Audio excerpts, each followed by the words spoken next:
Do you want to learn how to make your own NFTs?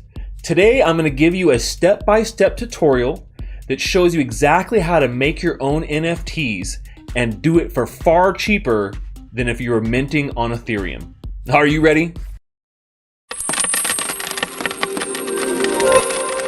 Well, hey there, crypto friends. Thanks again for joining me. So today's all about making your own NFTs. I've been getting so many requests on how to mint your own NFTs. I decided to just do a quick tutorial, but a step-by-step tutorial that's great for beginners that are just getting their feet wet in creating NFTs. So all of you guys knew exactly how to do this process. So today, we're gonna be doing this on the Wax blockchain. This is by far one of my favorite blockchains to mint my own NFTs on. It's incredibly fast, it's incredibly cheap, and you're not paying transaction fees like you are on Ethereum. So before we get started though, if you're not already a part of my community of stashers, you don't need a mustache to join, but you do need to love learning about NFTs and crypto with the community, and you can sign up in my Telegram link below right there. All right, so let's go take a look at this and we'll get started on this. I'm gonna give you everything step by step. So if you knew nothing about creating your own NFTs, I'm gonna show you start to finish. So you'll be able to confidently do so on Wax by the time you're done watching this video. Okay, so the first step, obviously, is if you're not already familiar with Wax, you have to have a Wax wallet. Just like any other blockchain, you have to have your own blockchain wallet to be able to manage your funds and manage your NFTs, right? So the one that I recommend is using the Wax Cloud wallet. Now, this is a custodial wallet, which means your keys, your private keys, are held by Wax themselves, the company. They're a third party. Now, typically, I always advise everyone to hold their own private keys. But in this case, for this type of wallet, it makes it incredibly simple for everybody to sign up. All you need is a social login. So you can use Facebook, Google, there's a bunch of different ones, Twitch, Twitter, Steam if you want as well. So there's many options, or you could just use a plain old email. So really quickly, you can sign up for a wallet and get started right away with this stuff.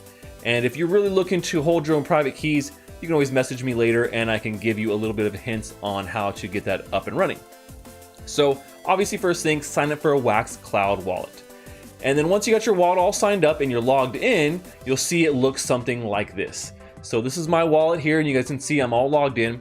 Now, there's a couple things I want to point out here that are important for this tutorial in particular. Now, on Wax, you do need to have a small amount of resources to do just about anything. And so that's one of the first hurdles that we're gonna have to get over. And obviously you're going to have to purchase Wax somewhere. Now, if you're just trying to get started to mint a few NFTs, jump into my Telegram link below. I have the group right there. Jump in my group and let me know. And I can actually send you a couple of Wax to get started. But you will need to buy some resources. And so when you look at some of the resources, the most important one that you really wanna be looking at is the RAM. The other two are not as big of a concern, but RAM is what you need to do actions on this blockchain. So if you want to mint an NFT or sell NFTs or buy, transact, you need a little bit of RAM in your account. You don't need a lot. You just get 2 or 3 Wax, maybe 5 Wax, not too much. But you can see I have about 11% capacity here. I actually have a decent amount in RAM. So that's the first hurdle we need to get over here, but it's not that big of a hurdle. You can actually get Wax at quite a few popular exchanges. The ones that I recommend are if you're here in the United States, you want to use Bittrex. That's one of the popular exchanges here in the United States. Or if you prefer, you can also use the international exchange on KuCoin. They also offer Wax there. Both are really quality exchanges. I've been using both exchanges for many years now. So if you are a US-based customer, you know that you can be using Bittrex, and it is a sanctioned, fully compliant KYC exchange. And KuCoin is the exact opposite. So it is not a KYC exchange, and it is not compliant, but it just depends on where you're at. You guys, I'll put some links down below for both for you guys, and you can click the links there to get started on either one of those exchanges. So once you've already got your Wax Cloud wallet, you've signed up, maybe you got a little bit of Wax now in resources, right? Now you can get started on actually minting your own NFTs. And the location we do that is here on Atomic Hub. So you can see here in the browser bar, it's wax.atomichub.io. I'll also make sure that link is in the description. And you can see this is, they call this Atomic Assets. So this is the Atomic Hub for Wax. This is where all of the trading is going on, mostly for the Wax platform. There are other marketplaces, but this is definitely the most popular and the largest by far. So you can see a little bit here of what's going on as on the marketplace and sales. We're not going to focus too much on the other aspects here, but we are going to focus on the NFT creator. So once we've logged into we've created our Wax Cloud wallet, now we need to log into the wallet. So you just have to hit the login button here, and you'll see it'll ask you which option you want to log in with. We want to log in with the Wax Cloud wallet. So it's going to pop up a transaction request. You're not going to see that on your screen here, but anytime you're transacting on Wax using your wallet, it's going to pop up a little notification saying, hey, is it okay if we do this? So you do need to make sure that you don't have like pop-ups blocked or any kind of way. Also too, if you're on Brave, you might want to put Brave shields down just for this site in particular. So now that we're all logged in and we're all set up, we have our account. You can go and customize your account by going to some of the inventory listings there and customizing, but we want to focus on the NFT creator. So this is the NFT creator, and this is where everything starts. You can see this is my collections. NFTs live within collections. They're like groups for NFTs that are of a similar theme. And so in particular, the way that I go about it is I always have one top level collection, which is the Crypto Stash collection. Everything I'm going to do is going to be in that collection. And then I use what we call schemas to be able to break those down into different groups. And we're going to cover that here in a second. But I wanted to show you the fact that here is my RAM, and I have 100 KB of RAM. And you can always buy more directly here from the site as well. But you do need to have a little bit of RAM, like I mentioned earlier, in your wallet to be able to actually create the NFTs themselves. So first things first, create a collection. So we'll go here and you can see creating a collection is actually pretty easy. All you need is a photo, and then you need a collection name and a display name, and you can add some other optional details like maybe if you have a website, or you can put a description for your collection, which I encourage. And the last part of this is actually the market fee. Now this is actually pretty important. So whatever fee you put in here, you can see you can put 0 to 15%. That is the fee that you'll be getting as a creator anytime someone is buying and selling your NFTs. So if you created an NFT for $10 and you put a market fee of 10% in there, every time someone bought that for $10, that NFT for $10, or resold it for $10, you'd be getting a 10% cut of that sale, and that's in perpetuity. Perpetuity. That's for as long as that NFT is traded on any of the Wax platforms. So you're going to get that percentage as residuals as an artist. This is one of the biggest factors here, right? So you set this at the collection level. And so a couple of the things to note here is that your collection name actually has to be exactly 12 characters.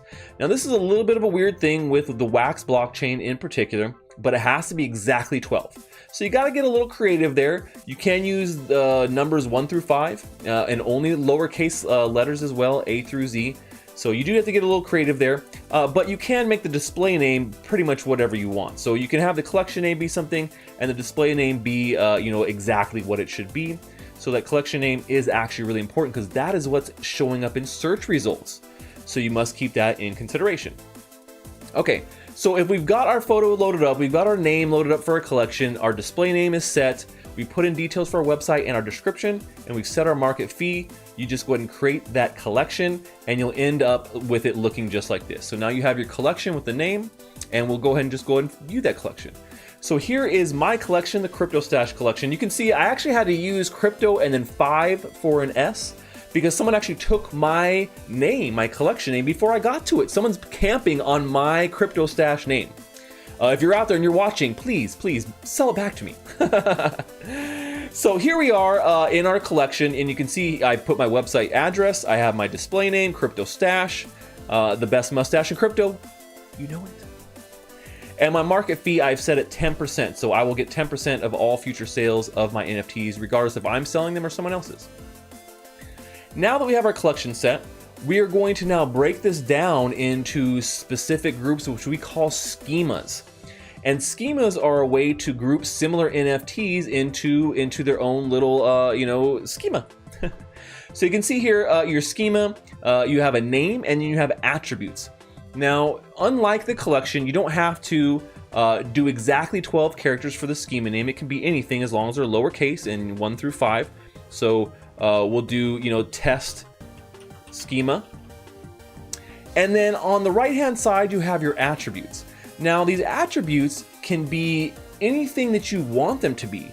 They're default ones every time you create any kind of NFT. You need a name, right? So the name and the image are the two things that you cannot create an NFT without, right? But you can add extra attributes to as much as you want. Perhaps you've collaborated with another artist on this piece. You could add a new attribute and make it collaboration. And then you could put in a attribute type of text, right? So that way, when I create the NFT, I have a little area in this schema to be able to put the name of the collaboration artist, right? You could do this for lots of different things. You could create different rarity levels. You could put all kinds of additional information into your NFT by creating as many new attributes as you'd like. And they give you options of like text, or you can do numbers. You can do extra images, which is great. So sometimes maybe you want to do the back of a card, which is also very popular. You could do that as well. And there's some other extra ones like IPFS, hash, and Boolean. We're not going to go over these in particular. We want to keep it very straightforward for you guys today, but just know that you can add extra elements here, and most popular one is going to be text and image. So once we have that all done, we have our name here, we have our attributes set. These attributes are going to be for everything you create in this schema. So you want to make sure any NFT you create within the schema will have these attributes. So I'm going to show you exactly the ones that I've created. I have one called Sticky Stash. This is for all of my stickers. I did a big sticker collection. And I have one called Basic Stash. And this is just for very basic assets that I'm creating. And so today, while we mint this, we're going to go use the Basic Stash. So you can see right here, I went with the default ones: name, text, image, and then I actually did add an additional one called description. So I can add a little description about that NFT embedded within the metadata of the NFT itself. So the schema is like a way to group similar NFTs into a group that makes sense, right? Something that are apples to apples. Now you say, okay, now that's great. Now can we just get to minting? Right now, this is where you'd be tempted to just go and hit this mint new asset button. And you can totally use it that way, and you can just go mint the asset directly. But what I actually recommend is scrolling down to the bottom and creating a template for that asset. Because depending on how many copies you want to make and when you're going to mint them and how many you mint at a time, it's far easier to create a template to then mint over and over again than having to put the information in every single time. So here we are with the create new template. We're going to show you an example here of how you can create a new template to make it super simple to continue to mint these NFTs over and over again and not have to put the same information in, right? So the first thing we want to do is we want to upload our image. Now I'm going to pick this from my computer here, and you can see we're going with the stash signal. This is the signal you put in the sky anytime you need help in crypto, and Stash comes flying into the rescue. So the other thing to take in consideration is the max supply. This is how many NFTs could ever be created using this template, using this image, using this data. So in particular, I want to make this one very high supply, max supply, because I want to give these away for free for a very long time. But if you wanted to make something really rare, maybe you say the max supply that could ever be created of this is 10. And that way you could never ever mint one besides. I mean, you could do another template with the same, image, but it wouldn't have the same metadata connected to it. And you would know that it was a separate mint and not this same one. So there's also options to turn on and off transferring and burning. You probably always want to leave these on. Assets can be transferred as important, otherwise you wouldn't be able to sell things or send them to people. Once they're in their wallet, they're locked there and they can never leave. And then burning just means that someone can destroy that NFT themselves if they like. That may seem like a bad thing, but in general it reduces the supply, so that means that they theoretically would go up in value because there's less of them out there. So I usually leave both of these on. Now we want to put in the name of the NFT. This is what it's actually going to be called, and then we're going to call this the stash signal.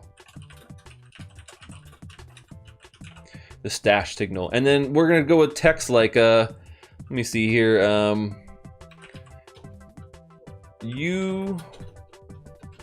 Are you in need?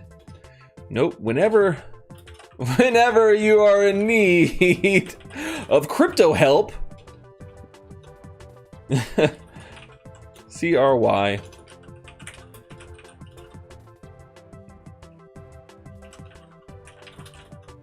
Just use the stash signal.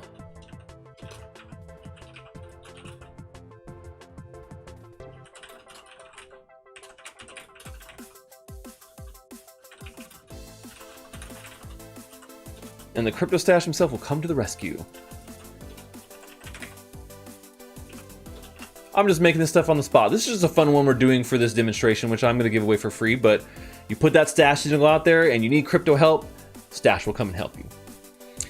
So, okay, so you see we have everything here. We've loaded our image, we've set the max supply, we've checked our options here, we've made sure there's a name. And now the other thing I'm gonna make sure that you guys understand is that if you upload an image in this box and then nothing shows here like that looks like this, then do not go and create template, because you will not have an image attached to it and you won't be able to upload an image later.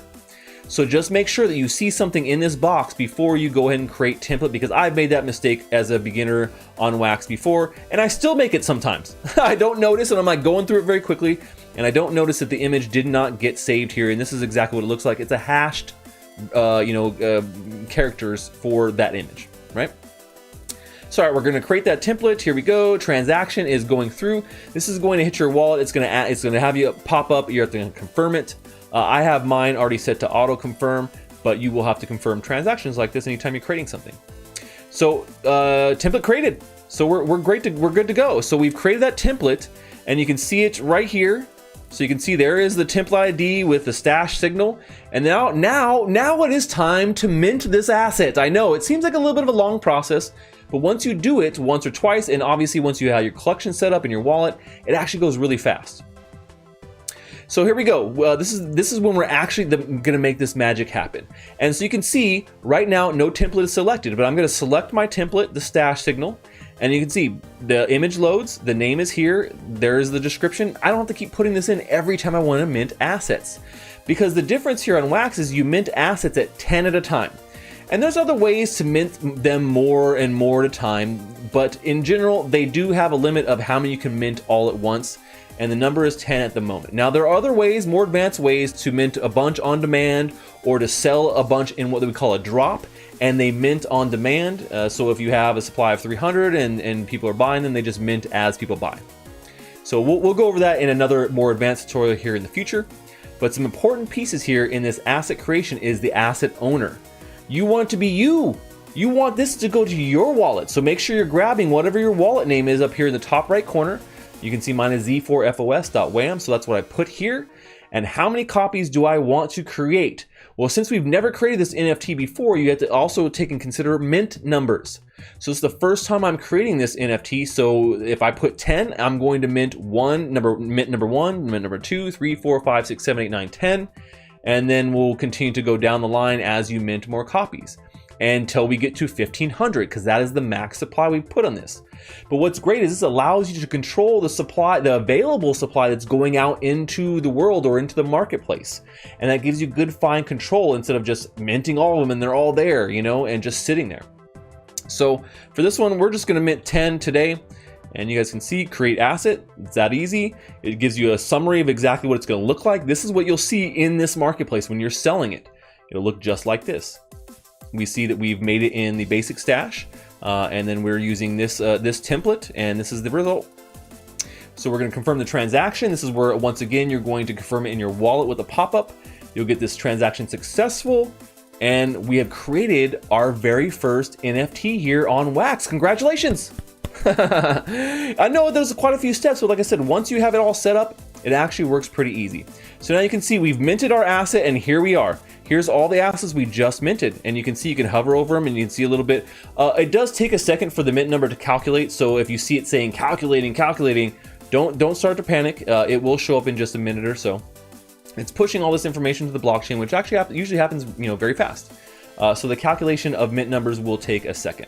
So you can see we've made these. I can click on it. You can see now here I've officially created it. It has all the information we put in here. The name, the collection, what schema it is, the template ID, if it's transferable and burnable, and the owner who owns it, right? I own it right now. And now you can go list it on the marketplace, right? So really cool way to do this. And on Wax, all this is free. It costs nothing to mint. It costs nothing to send or receive on Wax. So anytime you're transacting, if you're buying somebody's piece on Wax, there is no fee except for the market fee. Now the market fee obviously is a fee you're gonna have to pay, and that is set by the creator, like we did earlier in the video. I set it at 10%. So you can at least be comfortable in the fact that you're supporting the artists and not just, Ethereum mining fees, which are ridiculous. So hopefully you guys really love this tutorial on how to mint your own NFTs. If you're a beginner, or maybe you're not a beginner and you're just getting started with Wax blockchain, this is a step-by-step tutorial. And if you have any questions, I'm always available. You can jump in my Telegram group. We talk about NFTs, creating NFTs, and all those fun things all day long. And I would advise you to, if you have any questions, just jump in there and let me know, and we can, or put up the stash signal, and I'll come a running.